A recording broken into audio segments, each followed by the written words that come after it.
Have you ever really stopped to think about money? I mean, really think about it? We trade things we work hard for, real, tangible stuff, for little pieces of paper or just numbers on a screen. Kind of weird, right? So where did this whole idea even come from? Well, the answer might surprise you. It wasn't some grand government plan. It's a story about spontaneous order, a solution that just bubbled up from the bottom, not the top. So let's just dive right into the core of the mystery. Imagine you're a baker. You make amazing bread that people need to live. Why on earth would you trade that useful, life-sustaining food for a couple of small metal coins? You can't eat them, they don't keep you warm. On the face of it, it makes zero sense. And this isn't some new question we're just asking. For centuries, brilliant minds like the jurist Friedrich von Savigny have looked at this whole system of exchange and basically thrown their hands up, calling it, in his words, downright mysterious. So how do we crack this mystery? Okay, let's start with the most obvious explanation, the one that probably pops into your head first, the usual suspect. And the question is, was money just invented by the state? This idea has a name. It's called the state creation theory, and it's been around forever, all the way back to thinkers like Aristotle. The logic is pretty straightforward. Some smart ruler or government realized that trade would be a whole lot easier with money, so they just created it by law, for the good of the public. A simple, top-down solution. But here's the thing. It's a neat theory, but it hits a pretty big wall when you look at actual history. If money was created by some single game-changing law, you'd expect to find some proof, right? A monument, a stone tablet, anything. But when historians and archaeologists go looking for it, they find nothing. Zilch. There is just no historical record that this big event ever happened. So, if the government didn't just snap its fingers and create money, where do we look next? Well, the next clue isn't found in a king's court, but in a really common, really frustrating problem that pretty much everyone used to face. Let's talk about the problem of barter. Welcome to what we can call the barter trap. See, for a simple trade to work, you need what economists call a double coincidence of wants. It's a fancy way of saying you have to find someone who has what you want and who also wants what you have. And as you can see here, that almost never happens. You end up with these crazy, long chains of trades, or, more likely, you just give up and go home. The way out of this trap, the solution, all comes down to one powerful concept: liquidity. Now, the economist who first cracked this, Karl Menger, he used a big German word for it, Absatzfähigkeit. But all it really means is how easy it is to sell something, to offload it for a fair price without taking a big loss. Because, let's be real, some things are just way easier to sell than others. And this example makes it super clear. Let's say you have a rare Sanskrit manuscript. It's valuable, sure, but it has low liquidity.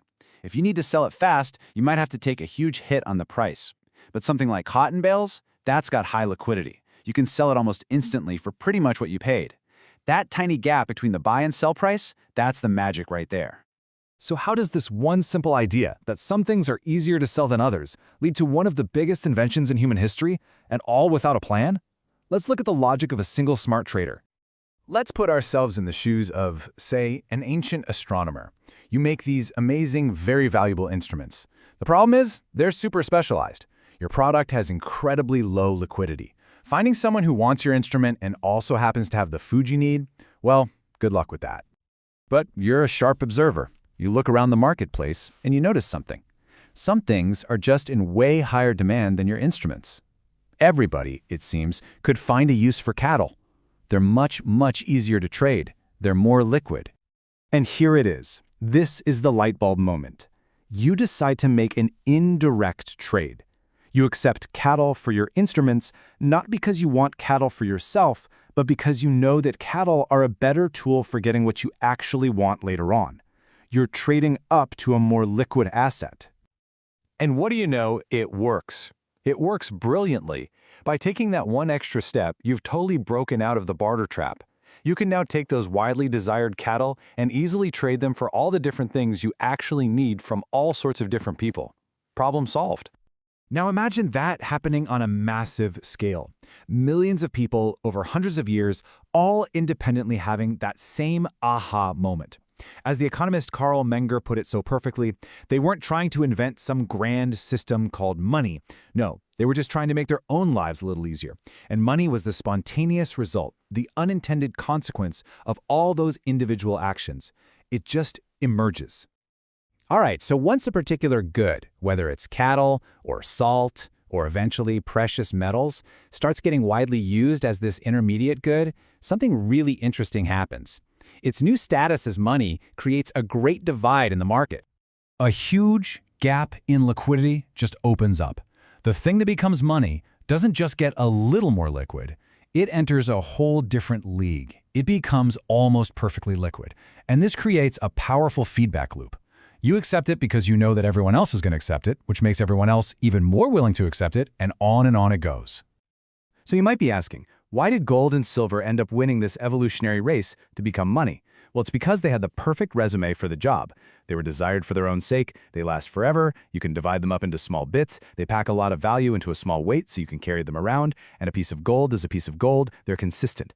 They were just the most marketable good, period. And this brings us right back around to the role of the state. It's not that government had no role, it's that its role was different than we thought. Society, that's all of us acting in our own interest, discovers what works best as money. The government then comes in and perfects it. They make it even better by minting standardized coins, which prevents fraud and makes trade even more seamless.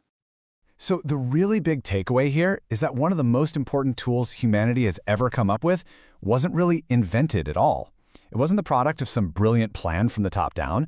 It was an emergent phenomenon, a tool that was discovered from the bottom up. And that leaves us with a pretty cool final thought to chew on. If money arose this way, what other huge essential parts of our world, things like language or even law, were never really invented, but just grew?